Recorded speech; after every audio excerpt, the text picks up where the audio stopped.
So you're going along swimmingly, as they used to say, and you're just out there in a golf tournament and you're neck and neck on the 18th hole and you throw one in there about 27 feet to the right of the hole on the fringe, and your opponent throws one in there, I don't know, about 8-10 feet right in front of the hole, and you're up one, and all of a sudden, boom, bang, bomb. What does that mean? Boom, bang, bomb means that, Lula's mad.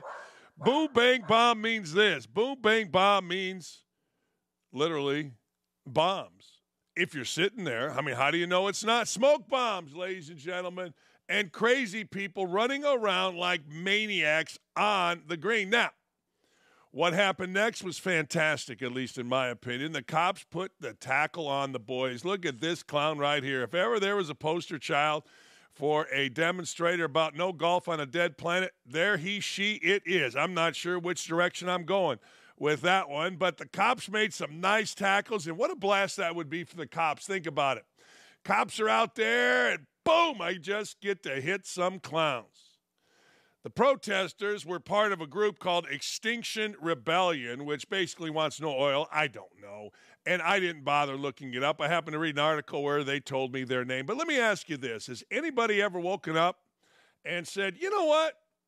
I saw this group of white-shirted crazy people. I saw a guy with a hat and man boobs, and I want to join their cause. Nah, you know what?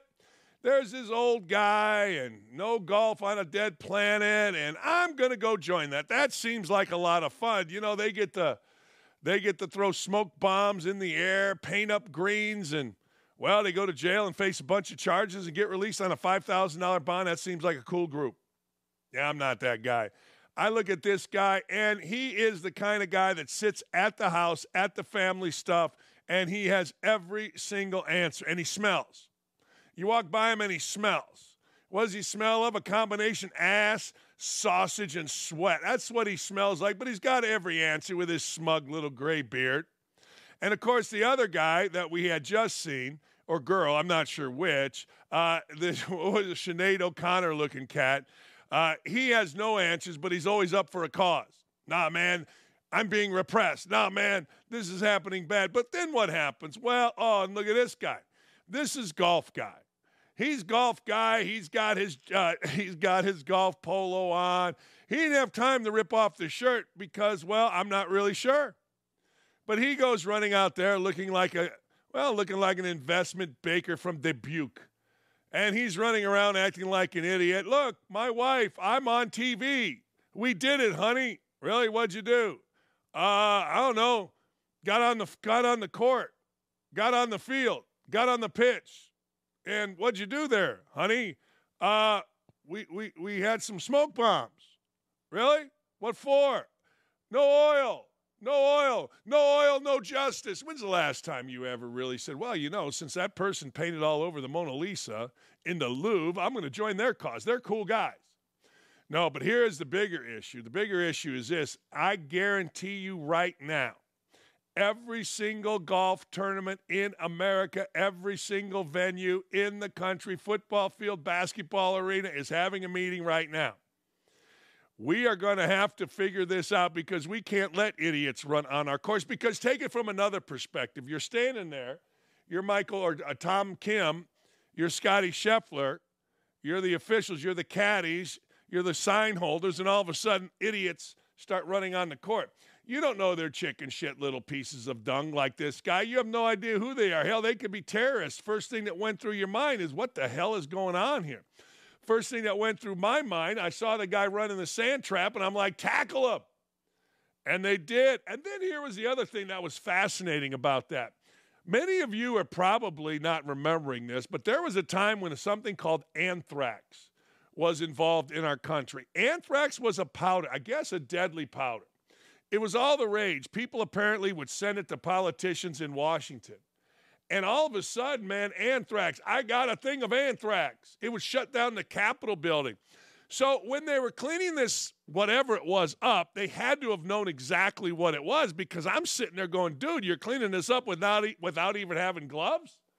I mean, if these dudes are crazy enough to get onto the course on the 18th hole and wacky enough to throw stuff and celebrate the 4th of July because it was red, white, and blue, then maybe they're just crazy enough to put some toxic chemicals on the course. I don't know, but it did strike me.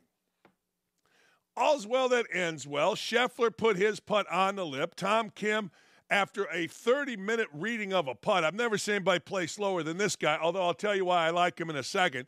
Kim knocks his in because he's got big ones. Next thing you know, they go to the 18th hole. Kim puts it in the bunker, gets a fried egg, which in golf parlance means that the ball hit in the bunker and didn't jump to a little bit of a lie, which they normally do. It hit straight, which means it's kind of underneath the level of the sand.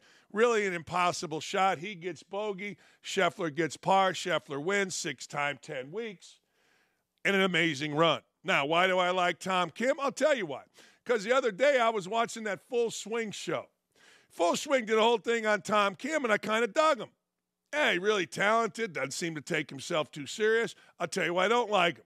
It's a rule in golf. I love to play golf. Play fast. Excuse me.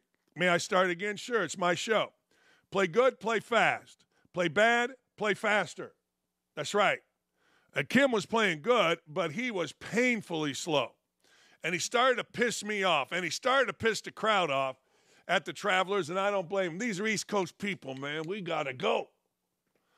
But anyway, Scheffler wins again. It's a streak unlike any other. He's already won $27 million this year. We're not even at the 4th of July. There's only been like 3 other people. Jimmy Demaret, Sarazen, Gene Sarazen, Arnold Palmer, that have won as many tournaments in such a short period of time. Not even the great Tiger Woods. And I said this morning on First Fox and Friends, if you're doing things Tiger Woods doesn't do, I don't know what the hell to tell you other than you're great or great, great, great, great. Because way I looked at it, Tiger Woods was so dominant back in the day, nobody was going to do what Tiger Woods did, but enough golf talk.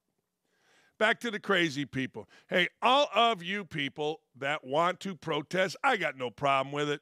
But can we figure out a way not to disrupt 1,000 different things? Really, it doesn't do anything. And here's the last thing. This group, as I mentioned, Extinction Rebellion, claimed credit for it. Well, then arrest them all. Pretty simple. What is this? What is this, international terrorism? Hey, look, Extinction Rebellion. Sorry, we're going to go to the headquarters.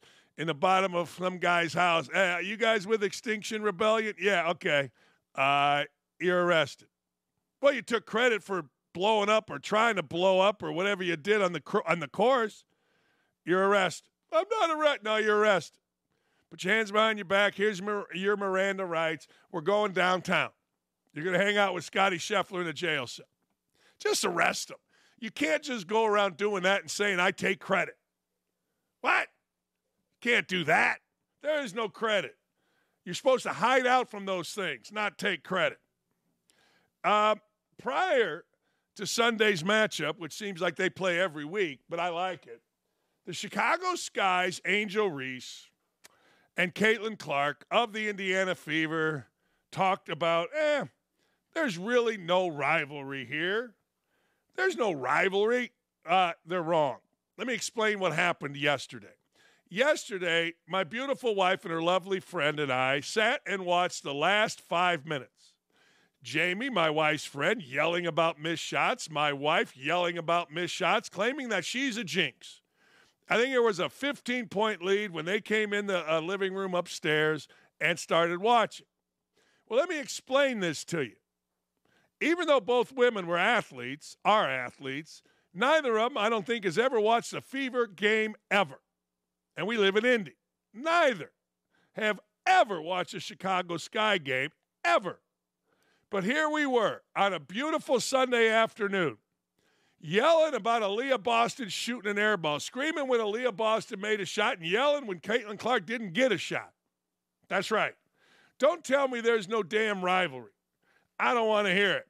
Let's hear from Caitlin Clark about the rivalry. I mean, I think we're just taking it one game at a time. And I think that's why we've been able to be successful in this stretch, is because we haven't looked too far ahead. It's the game that's always just right in front of us. I'm pretty sure the only people that view this as a rivalry is all of you. Like, for us, like, it's just a game of basketball. Like, that's what it is. And If it's going to help move the game forward, absolutely. Like that's amazing. That's what it should be. Like people could talk about it.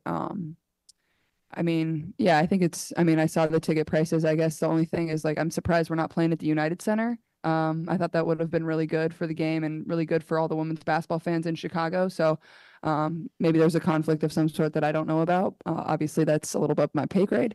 Um, but we're excited, one game at a time. You kind of got to wipe this and learn from it. And, we travel tonight and get there and practice, and it's a prep, and then you're playing the next day at 4 p.m. So, like I said, if that's what's going to help the game move forward, absolutely. And I think the two prior matchups have really lived up to what everybody expected and just really great basketball games, honestly. Yeah, she's right about the end, but the girl on the left stinks. Oh, my God. She was making me throw things at my television. Oh, jeez. But anyway, I'm not even going to get into – well, I will get into it, actually. Caitlin Clark made all the right plays down the stretch. These women are paid professionals. Go make a layup. Quit dropping the ball. Don't shoot an air ball late. And that lady on the left, I think her name is Smith. My God, woman, get the ball over the front of the rim. I mean, quit falling down. Hey, Angel Reese was terrific. Angel Reese had 25 and 16. Clark had 17 and 13 assists. Both of them were absolutely terrific. Angel Reese dominated that girl right there and talked a lot of smack to her, and I'm down for it. I am. I'm all in on it. I am. Seriously. It's a rivalry. They should promote it as a rivalry. Go Bird Magic. Yeah. Go, hey, if you want to make it lesser, fine. Go Steph LeBron. Fine. Whatever you want to make it.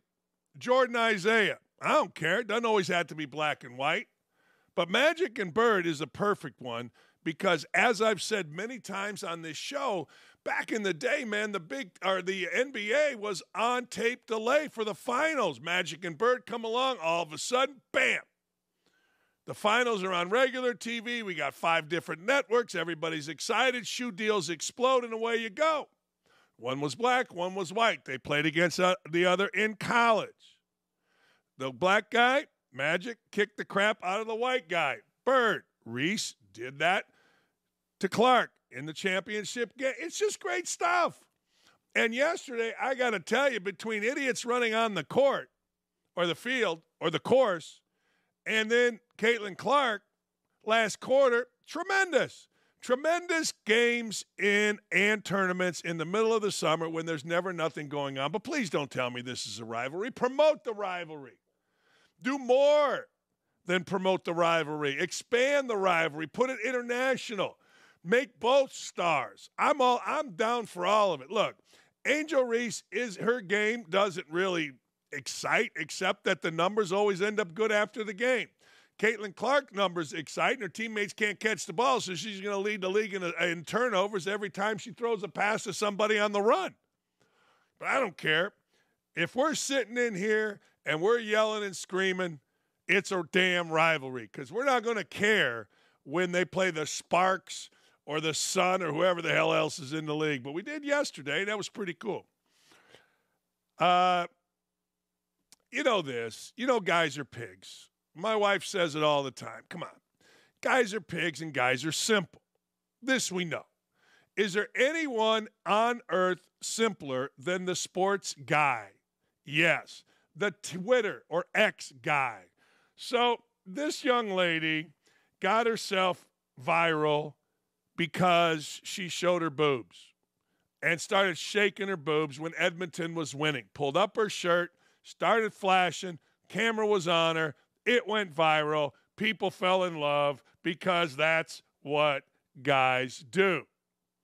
And this is old school. This is 70s and 80s. Whenever there was a hot girl, I think Marla Collins. You don't know who Marla Collins is, but she was the bat girl for the Cubs. And Harry Carey used to talk about it. The lovely Marla Collins. Well, back in the 80s, Marla Collins got signed by Playboy. Fired by the Cubs, but signed by Playboy. Hot girl with the boobs, she signs with Playboy. Good to see some things have never changed. Playboy's still signing them. But here's what this lady had to say. During a playoff game against the Stars, a fan, who's only known as Kat, lifted up her jersey, flashed her breast to a raucous crowd. I got drunk and whipped my out at an Oilers game, and they went viral. F you if you don't like it. Woohoo, go Oilers. Well, she's since parlayed her internet fame into a deal with Playboy. Let's see the screenshot here with Playboy. Here we go. Man, this is 7. There she is. There she is. Look, meet Kat, the Oilers' good luck charm. The Oilers may not have this cup just yet, but with Kat cheering them on, they're unstoppable. Catch Kat over at the Playboy Club. Now, not everybody's happy. Get a life. Many who worked all their lives for Playboy, yet you do nothing and got a spot. I hope your career goes nowhere. Is there anything more American, even Canadian right now, than a woman getting a shot at Playboy because she showed her boobies, and then the first response is, I hope your career fails, by an indiscriminate poster? That's America. That's America we know, damn it, where you get a shot, and no matter what you do, somebody's going to be there to try to shoot you down. There's a saying that I live by, no good deed goes unpunished. No good deed goes unpunished. So here goes Playboy and this girl, Kat. She flashes her boobs. Everybody goes nuts. It's kind of a weird, cool moment. Next thing you know, Playboy signs her, and the first reaction is to shut her down. That's America and Canada, apparently. I like what she had to say, though. Back to Kat. Hey, man, you don't like it? I don't care. Go F yourself. I did what I did. Never, ever, ever apologize. There's a saying among us boomers, is that what we're called? Never explain and never complain, or never complain and never explain. However you want to do it. However you want to put it out there. Sure, you apologize to your family. Sure, you apologize to friends when you do something stupid, and if they're friends, they'll hang in there. But you don't apologize to the masses. Oh, I'm really sorry. I got excited. I lifted my shirt. What's that going to do? No. You tell everybody what Kat said. I got drunk, whipped out my hunas at the Oilers game, and they went viral. F you if you don't like it. Woo, go Oilers. That's the response you should have. I mean, what are you going to do? You know, after further thought, I went to the Christian Science reading room. I got out the monitor. I started reading, and I know the error of my ways, and I am truly sorry to any fans that got offended, particularly you young children out there that saw the boobies. I got 3 words for you. Hell no. Hell no. Look at that face. You want that face? No. Feinbaum, Paul Feinbaum, is, well, he's the original, I've never done anything, but I'm an expert on it. He is. I love Feinbaum. Used to go on his show. He was always nice enough to come on mine. But Feinbaum was like, hey, I've never coached. I've never played. I have no idea about any of it. However, I am an expert on all of it. I'm an expert on scheduling. I'm an expert on scheduling good teams, bad teams. I'm an expert in budgets. I'm an expert in promotion. I'm an expert on your offense, your defense, your special teams, your cover two. I'm an expert. Feinbaum, well, he went nuts about Lincoln Riley's job status as the head football coach at USC. What? Bruce Feldman said a minute ago that he thought they were looking at about 7 wins, which is pretty dangerous when you're at, what is that? When you're at USC. Really? And you have 2 back-to-back seasons. I mean, I think it's over for Lincoln Riley anyway. To me, he's lost control. And once you lose control, you're like in the middle of quicksand. Well, let me say this. He's right about the last part. Hell, that's in any job. Once you lose control of the situation, it is like you're in quicksand. But how does he know he's lost control? Seriously, because they didn't win as much, because Caleb Williams, when he went out, the team played better. I mean, if you go old school and you go what it used to be in college football. And before everybody stinking gave their opinion on every single facet of every single program, if you looked at USC and you said, wait a second, last year was a tough year. We did have Caleb Williams, but guess what? And maybe just because all teams don't play their guys, maybe you don't know. But here's the thing. We did have Caleb Williams. Caleb Williams did not play in the bowl game. Guess what? Our backup came in and threw 6 touchdown passes. 6 touchdown passes, and we won the bowl game. Now, I'm not saying that means anything moving forward, but I am saying in the world of sports, and particularly college football, that kind of sort of used to matter. That kind of sort of would be like, hey, we got momentum in our – hey, we're ready to go. Hey, we're off and running now. Now, I don't know. Maybe that's not the way this works. Maybe Paul Feinbaum knows. And certainly the world of college football, particularly at a place like USC, we ain't not got no patience. That's right, Mom. I said we ain't not got no patience for not winning big. And when you're at USC, see this clock on my wrist, which isn't really there? It's ticking. It's ticking.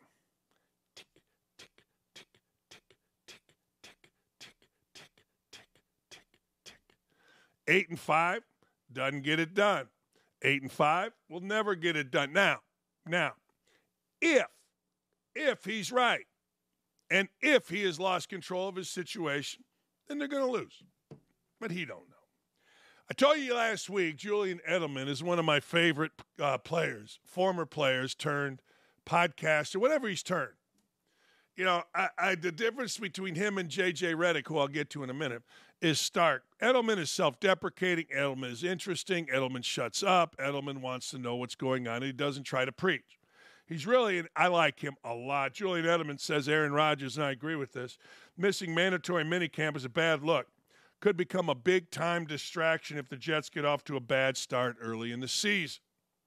He even made a comparison to Tom Brady and how that is something Tom would never do in all of his years of being the most dominant quarterback in the league. Let's hear from Edelman. The camp.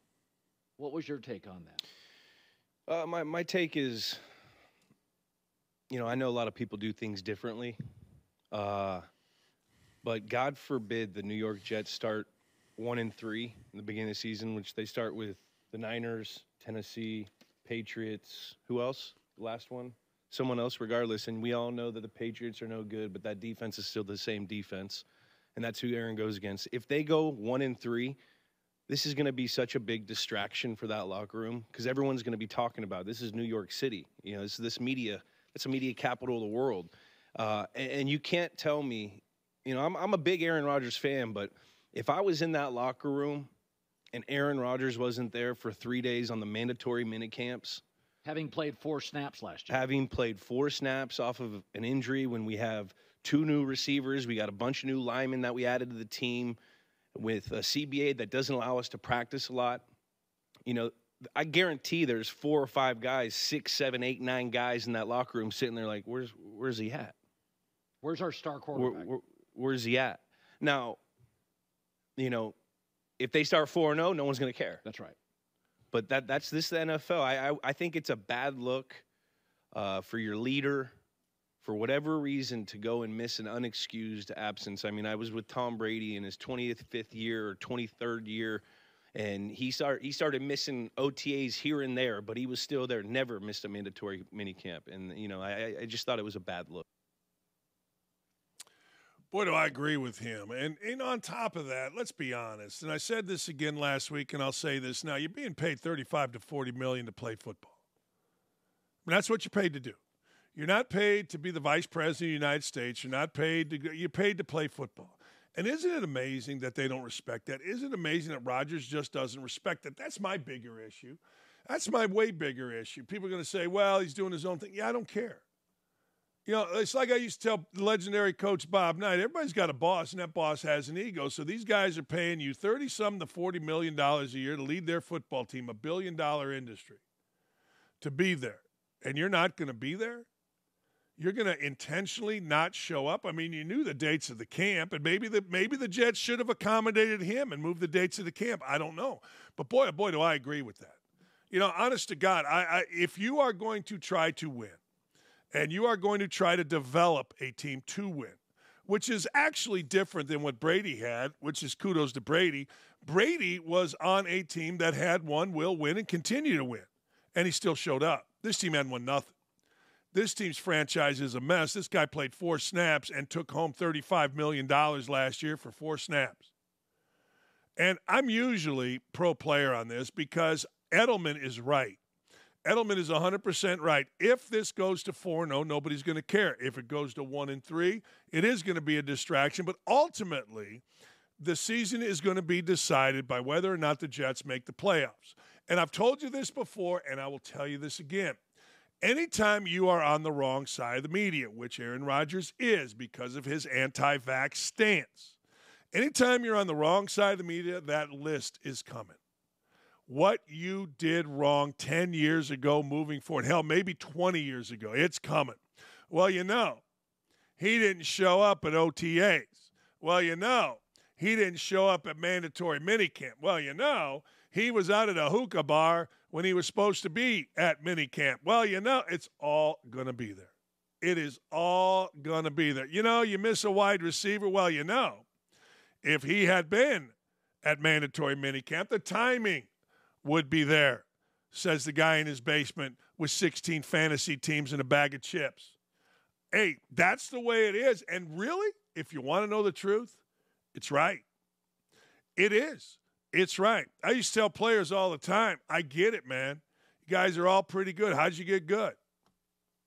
Did you get good by hanging out, smoking weed, drinking beers, or did you get good by working at it?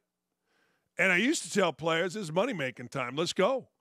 I mean, you want to play pro basketball? There it is. You can drink, smoke, do whatever the hell you want to do. Once you have made it, you do whatever you want to do. Well, right now for Aaron Rodgers, weirdly, this is money-making time. I don't know. He's going to be a Hall of Famer, so I guess nothing else matters. But if he goes to the Jets and flops miserably, Aaron Rodgers ain't going to be Aaron Rodgers no more. He's not. Just going to be a crazy dude hanging out, smoking weed, doing mushrooms, whatever. This is big. And again, if I were Woody Johnson, and I were the folks paying him, I'd have to say, hey, dude, I'm paying you $35 million. Now, let me hear your bullshit. Let me hear your that's exactly how I'd approach. Okay, now let me hear your bullshit. Let me hear your nonsense. Well, you know, you fined me. I understand the fine system, so I'm good. Okay, but that's not why I brought you here. Anyway, I think it's fascinating. Is it going to matter? No. Is it going to matter once? No. Once the season starts, if they win? Of course not. But I am fascinated by it, and I like the fact that Edelman said that. I do. I like it a lot. Friend of the show, legendary football coach, great Lou Holtz, took to X to voice his displeasure about how Title IX is being robbed, eroded.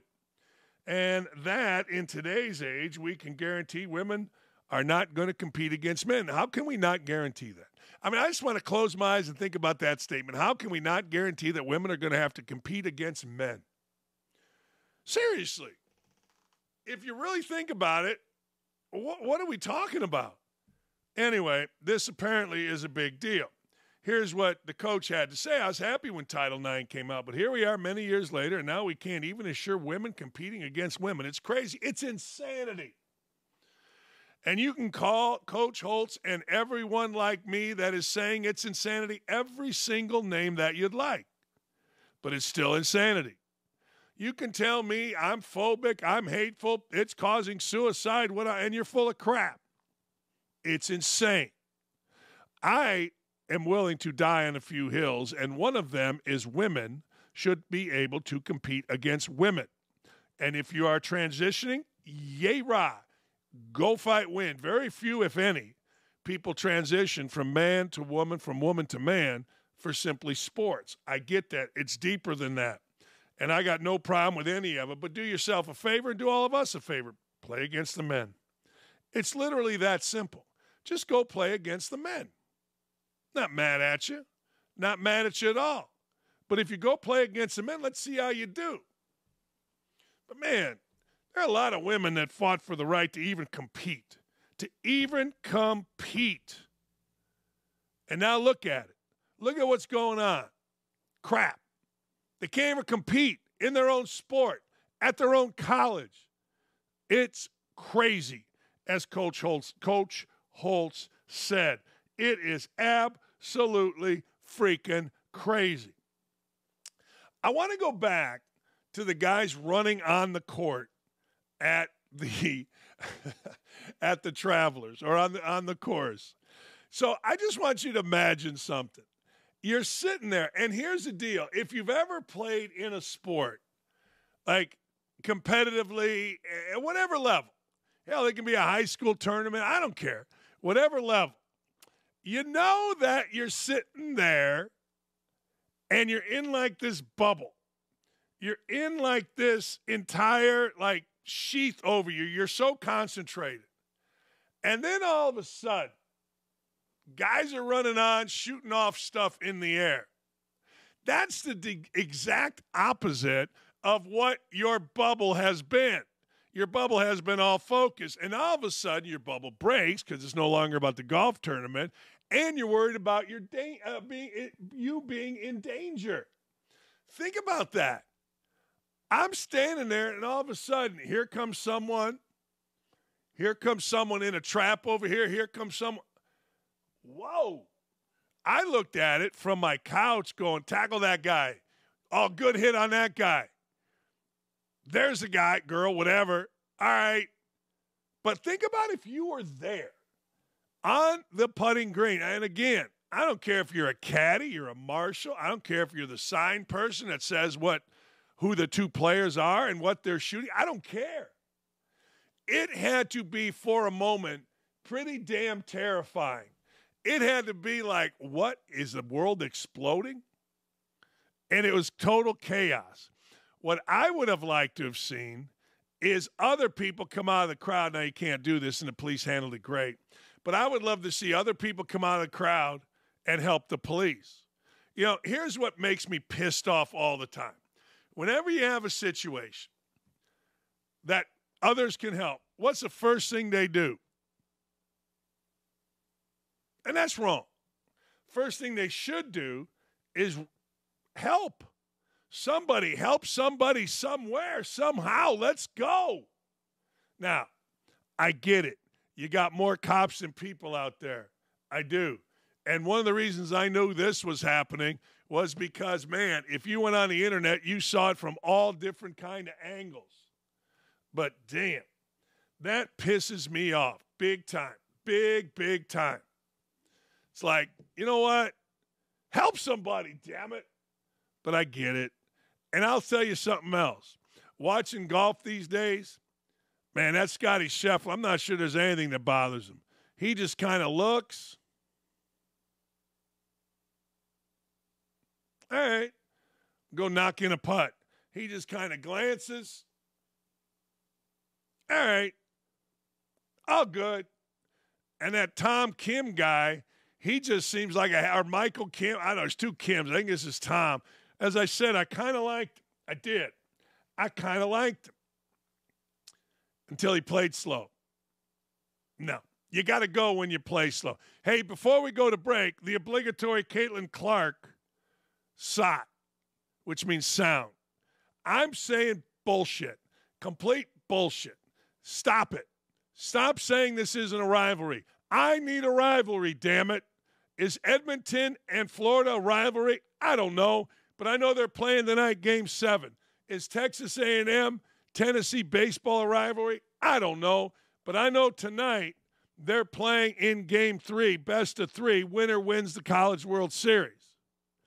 Is there anything interesting in the WNBA? No. Caitlin Clark? Yes. Angel Reese? Maybe. So give me a damn rivalry. Hell yes, there's a rivalry, I wish Caitlin Clark would have said. And it's going to be a rivalry for a long-ass time. We're going to be running this league. That's not how Caitlin Clark rolls, but I wish she would have said it. Here's Caitlin Clark on whether her and Angel Reese, the Sky and the Fever, is a rivalry. I mean, I think we're just taking it one game at a time. And I think that's why we've been able to be successful in this stretch is because we haven't looked too far ahead. It's the game that's always just right in front of us. I'm pretty sure the only people that view this as a rivalry is all of you. Like for us, like it's just a game of basketball. Like that's what it is. And if it's going to help move the game forward, absolutely. Like that's amazing. That's what it should be. Like people could talk about it. I mean, yeah, I think I mean, I saw the ticket prices. I guess the only thing is like, I'm surprised we're not playing at the United Center. I thought that would have been really good for the game and really good for all the women's basketball fans in Chicago. So, maybe there's a conflict of some sort that I don't know about. Obviously that's a little bit my pay grade. But we're excited, one game at a time. You kind of got to wipe this and learn from it. And, we travel tonight and get there and practice and it's a prep and then you're playing the next day at 4 p.m. So, like I said, if that's what's going to help the game move forward, absolutely. And I think the two prior matchups have really lived up to what everybody expected and just really great basketball games, honestly. Yeah, she's right about that, but I want a rivalry. I want a reason to watch. I want hate. Not hate, but you know what I want. I want on-court hate. I mean, as I said yesterday, we're sitting there watching the last quarter, yelling, screaming, getting all excited. I mean, you kidding me?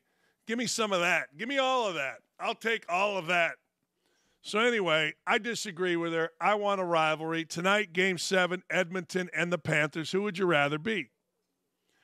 That's going to be a rivalry, I guess, particularly if Edmonton comes back. Our crack staff gave me this little nugget. Nobody in the NHL has come back from 3-zip since 1942. The Toronto Maple Leafs came back. 1942. Pretty good. Guess what? The Toronto Maple Leafs, I got to believe right now, are going to be matched in history by Edmonton. I'm going to take Edmonton tonight. I don't know why, but it's a great question. Who would you rather be? The team that's whooping up on the other team last 3 in a row, or the home team that's obviously good enough to play in the Stanley Cup Finals and get up 3 in a row? I don't know. It's a good question. It's a fascinating question. And it can only be decided by going to my app and figuring out who I'm betting on. That's it. I may take a parlay tonight. I may take a Tennessee Vols, who I think are going to win, and an Edmonton Oilers parlay. That'd be a fun night. Better get a workout in because that's a lot of sitting. And my wife tells me I got to start moving more. Keep moving. All right, I'm going to keep moving, and then I'm going to do some sitting. I got a Game 7 in hockey and a Game 3 in baseball. Be right back.